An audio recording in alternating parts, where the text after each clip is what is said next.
I decided to replace my thermostat, heating and cooling thermostat for my furnace and air conditioning with a digital one.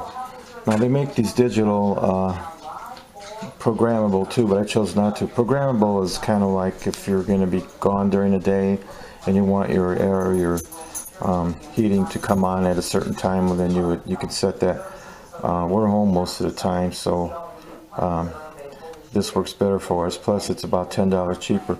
I paid about I think it was $20 for this, plus tax, $19.99. I got a Honeywell, which is a pretty good brand. I've had Honeywells before, and I already took it out of the box, but if you're looking for one, this is what it looks like. Make sure if you got an air conditioner and a furnace to get one that says heat and cool. You don't want to just get a heating or something like that, because it won't work. So if you just have a furnace, you just get the one that says heat. I already started taking off some of the screws, but anyway, here's the old thermostat. It's a Robert Shaw. It works, it's functional, it's good. Only thing that I don't like about these is hard to tell what actual setting you're at. I mean, if you're like here at 60, 65, and 70, and it goes by these little increments up here, and it's hard to kind of see what you set it. You can't set it like at 72 or something like that. You can, but it's hard to figure out where you're really at. So digital works better. There's usually 2 mounting screws for this. And I start taking some of the screws off. There you go. And that mounts to the wall. And that's basically usually all they use. This is a Mercury type thermostat. So okay. If you do get a programmable one or a digital one, make sure that you check if it needs batteries, like this one does. I didn't even realize it did. In here, inside of it, you will take, you'll notice there's 3 colored wires. I think there's white, red, and green. So basically you just take those wires off. They advise you to turn off your furnace prior to doing this, so it's a good idea to do that. Off camera, I'm going to remove these wires. I forgot to say that there is also yellow wire too.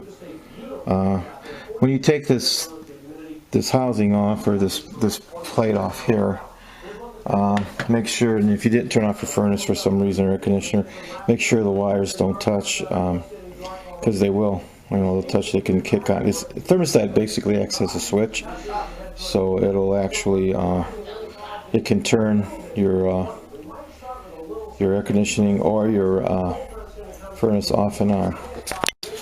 Okay, when you open up your new thermostat housing, you can see this is the part you don't need to use right now. This is the programmable, or the digital part right here where the switch is at. But you do need to work on this mounting plate.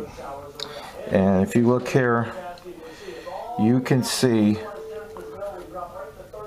the matching corresponding letters for the colors. So there is a red, green, a yellow, and a white. So what you do is you just connect them. To connecting them, you just push the wire, loosen the screw, and just push the wire in place to the corresponding color. Okay, I don't know if it's focused, but you can see right on the bottom of this terminal block, it gives you letters, and R, G, Y, yellow. A couple aren't used, and that's your corresponding colors right there. Then all you simply need to do then is to mount this this block here on the wall. You have to reroute your wire, and you're going to have to reroute your wire so it fits wrapped around this block, which isn't really difficult. So I'll show it to you in a moment after I fasten it to the wall. Okay, this is the junction box, and it's shown installed on the wall. There is a slot there where you can you can adjust it so it's level too. The next thing is to put batteries in the thermostat itself, and right here. And in this particular model, there's a switch. If you have electric heat or a heat pump, it switches one way. Gas and oil is the opposite way, to the left.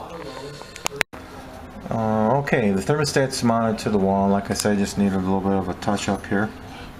And I'm testing out the air conditioning right now. It advises not to test the air conditioning below 50 degrees because it could damage the unit. But I know right now it's above 50 degrees today, so I'm testing that. After that, I'll turn it on off, and it takes 5 minutes for it to cool down, and before the furnace kicks on, because I don't want to damage the unit. It says you can damage the units doing that. So let me check and see if for balloon cold air, and for balloon cold air, that's fine. I don't need to actually go through the whole. I don't need to wait for the temperature to reach 72 degrees. We got it set on. So apparently it looks like you can set it on whatever temperature you want, but it'll register the room temperature, and then when it reaches the desired temperature that you put it at, set it to, then it'll turn off. Let me just check, see if the air is running. If not, then I will just cut it off from there. Okay, it's on. It's working fine. So I'm going to turn the unit off. Right here, it's on off, and wait for it to shut off, and just wait several minutes, and I'll turn the furnace on. Well, I'll turn the switch to heat, or slid it over to heat, and set the thermostat to 72, and everything is working fine. It does display the room temperature. So that's basically it. Thanks for watching, and thanks for commenting, and please subscribe.